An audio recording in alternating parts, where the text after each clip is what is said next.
So I stressed myself out. I extended an invitation to people to come over for New Year's Eve because I didn't have any plans and I haven't for the past 3 years, and that's quite dull. But then I promptly forgot that it was New Year's Eve tomorrow, and I promptly forgot anyone was coming.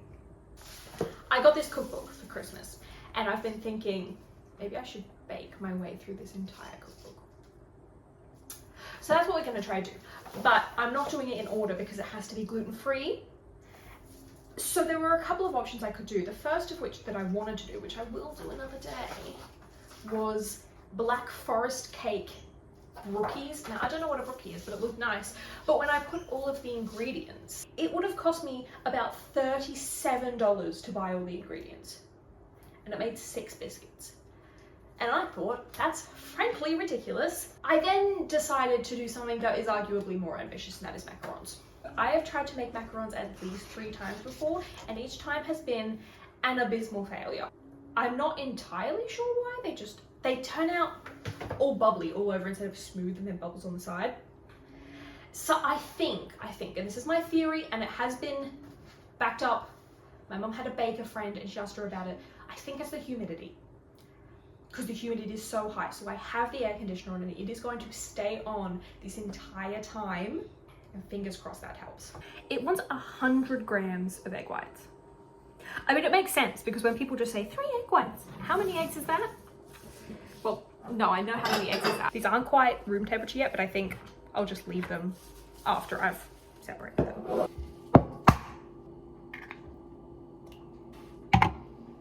Okay, so that's 30 grams. I only have 4 eggs, so let's hope they're all 30 grams.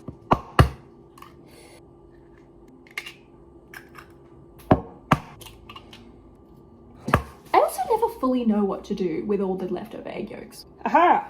120 grams. They were all evenly around 30 grams, but now I have to try and make that 100. 101, that's close enough. I do not think this scale is accurate at all. Egg whites and caster sugar in the heat-proof bowl of an electric mixer. I have been told a hack to get your bowls really dry much quicker is to put them in the oven on a low setting. I want to try that one day. I didn't today. Not sure why. 90 grams of caster sugar. Should that be sifted? The saucepan is here. I'm not sure you can see that. But the bowl's going. Yeah, you can see that. You're balanced on top of a baking tray right now. Should I make it really hot to get it hot really fast, or will that make it worse? I think that will make it worse. I'll put it on 4 with a lid until it's simmering, and then I'll put this on. You might notice the kitchen's a bit different. We rent, but the kitchen got redone. There are no tiles currently. You might see that in the other clips because scheduling issues. I don't know, something went wrong when the kitchen was first put in, and so the schedule got blown way out. Now the tiles aren't getting put in until the 15th of January, so I have to be very careful with the just plain drywall here. The kitchen looked fine before, but it was falling apart. The drawers, you would pull them out, all 4 sides were just coming off, and they had come off so many times and repaired so many times that there wasn't any wood left to glue back together. It had all been drilled and glued before. And the same with the cupboards. A lot of the cupboard doors were falling off, and again, you couldn't drill them back on because they'd been drilled back on so many times. The holes just kept getting bigger and bigger and bigger. So the kitchen got redone, which is very lovely. So fancy now. Sifting almond flour, the icing sugar, and the matcha. I'm not a massive matcha person.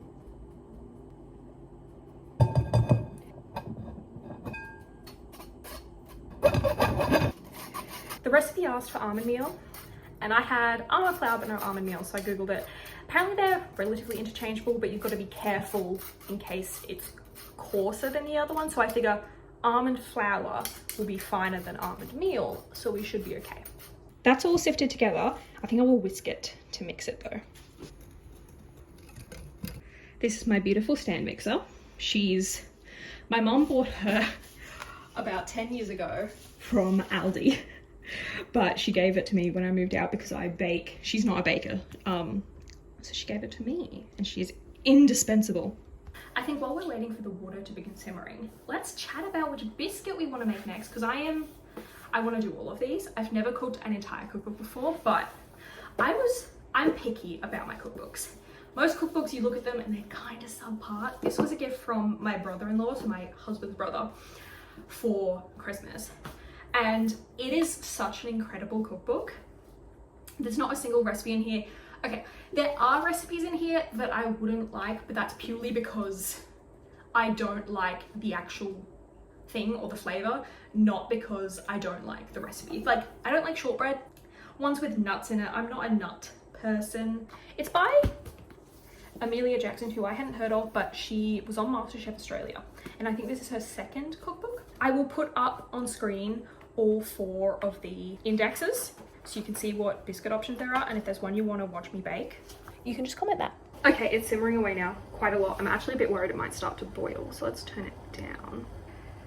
Put it on. This is the stressful bit that I think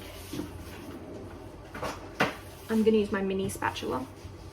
I got these spatulas from TK Maxx because I needed a silicone spatula, and I thought they were so cute. They've got little sprinkles in them. What I failed to realize though is the moment I use it on anything red, like tomato sauce, tomato pastas, which I make a lot, they're automatically stained. Ooh, scoopy. Cook, stirring constantly. Okay. Oh, until it reaches 70 degrees. Hang on. Now this is not a cookie thermometer, this is just a thermometer. So it can't hold on to anything and reach the bottom. Oopsies, I think I'm starting to cook the egg. 70 degrees Celsius? It's already there, it's already there. Oh, that's boiling, that's boiling, that's boiling. It's not even fully dissolved yet.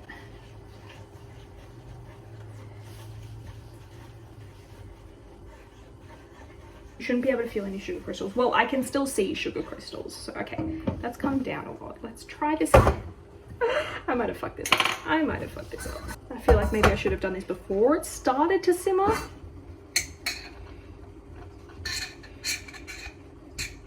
Oh wait, that was 70 Fahrenheit. I don't think I've ever made macarons where I had to heat it over the stove before. I mean, I could have. I haven't tried making them in a very long time, but maybe that's where I went wrong before. I was using bad recipes. I have cooked bits of the egg, I'm pretty sure. Oh! Ah!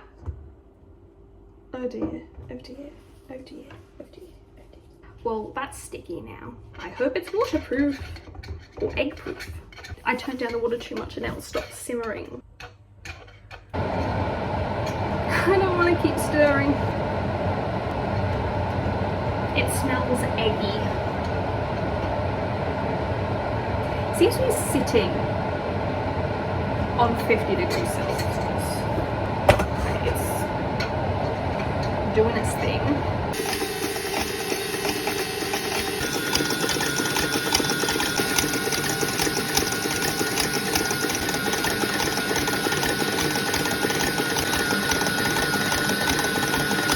Almost there. Try a little bit more. Oh yeah, I think it's probably time to put the flour in. Okay, I googled it because the recipe wasn't super clear. It just says whisk until thick glossy meringues form. Soft peak, firm peaks, I don't know. It says, I googled it, it says firm peaks, but not past firm. So I gotta be careful. I think still a little bit more.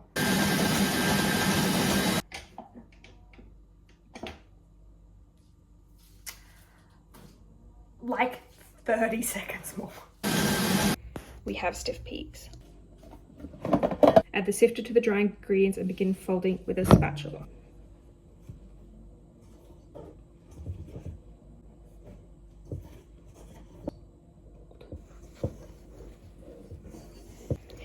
It's looking marshmallowy and that's making me really worried. All of the dry is incorporated into the wet, but it's so much thicker than I think it should be. That doesn't seem right.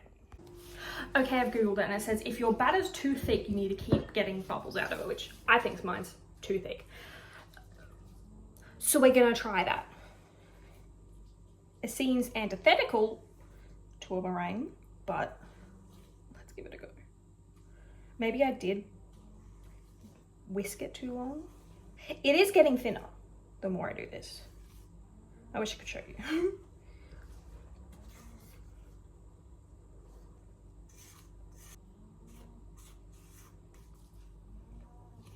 Okay, I watched some videos because I really wasn't confident.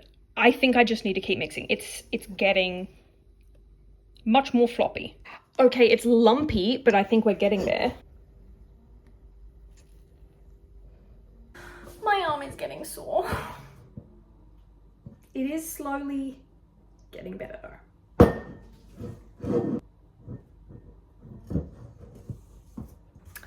I'm gonna be back. I'm gonna watch a YouTube video on macarons.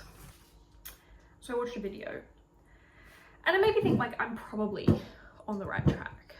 And I've been folding this for 45 minutes on top of anything I filmed. It was when I finished filming. It's been 45 minutes since then. It's a little better, but I still think it's undermixed. But I've been mixing it so much. I'm wondering if I should just stop now. My earring fell off. It's in the corner, that's fine. I really don't know. Because like it is kind of ribbony, but it's also lumpy. Okay, I'm gonna put half of the mixture into here and we'll see how that goes.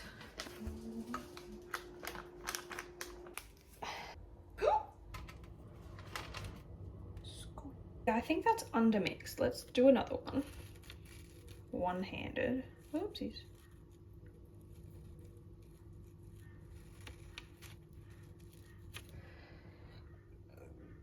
Yeah, I think that's still overmixed. Sorry, undermixed. Undermixed. I've mixed it for about another 15 minutes and it's still not a ribbon. So I'm just gonna put it in and pipe it. I don't think it's gonna get any better. My fingers are so cramped up, so.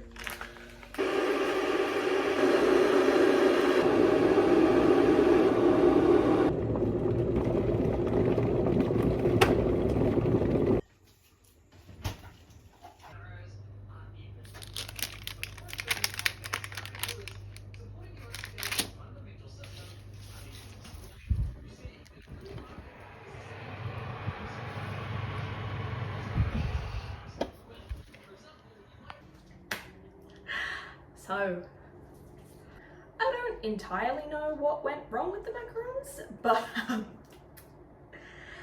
there was a lot of problems. I stopped filming like just after I put them in the oven. I couldn't.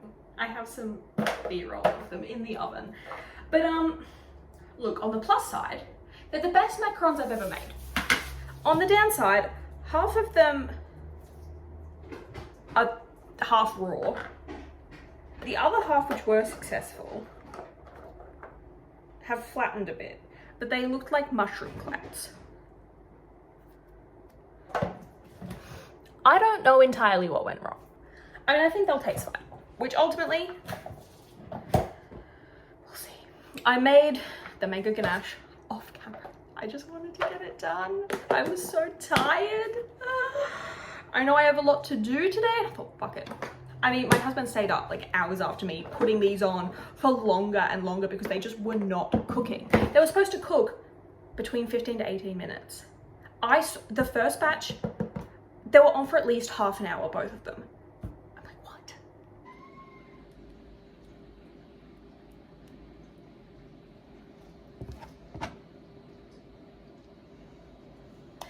I do wish the ganache was a bit thicker. Unless I missed it, which I could have because it was very tired. The instructions did not say to whip the cream before you folded in the chocolate and the mango. It just wants you to mix them all together, which means it doesn't whip.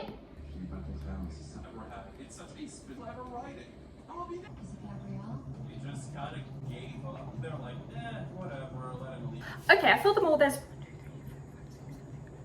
9. That's fine.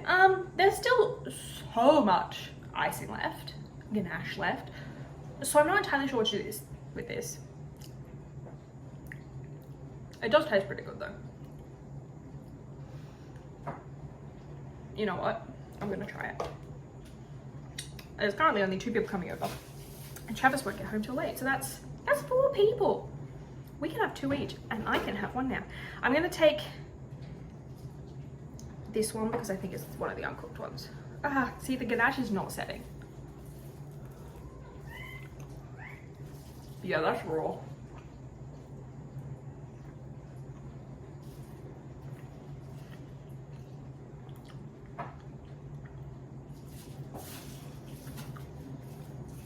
I mean, look, if you're fine with it being very chewy and very doughy, the flavor's not bad. The ganache does not want to stay in though, so I'm going to put these in the fridge and hope that that sets. Maybe the freezer. And